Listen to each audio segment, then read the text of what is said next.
Hello again, and welcome back to the Danielle Smith series for another episode. As a matter of fact, it's the 21st episode of the series, and we have a special Halloween story for you.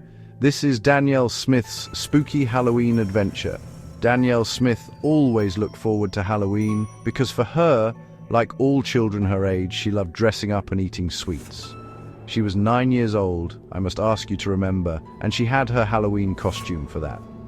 For Halloween 2004, Danielle Smith was trick-or-treating as a vampire princess. That was until John, her father, who, if you remember, was a scientist and inventor, called her into his laboratory to unveil his latest invention.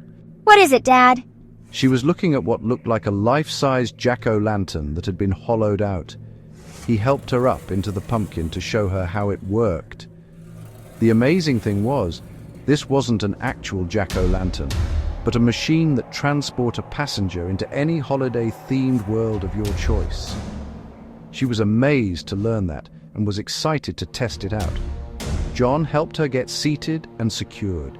He then set the coordinates to take her on an adventure to random Halloween-themed worlds and thumped the start button. The machine whirred into action, and off she went on her wacky adventure through Halloween worlds. Her first stop was in a very spooky-looking claymation world, where everyone moved in stop motion.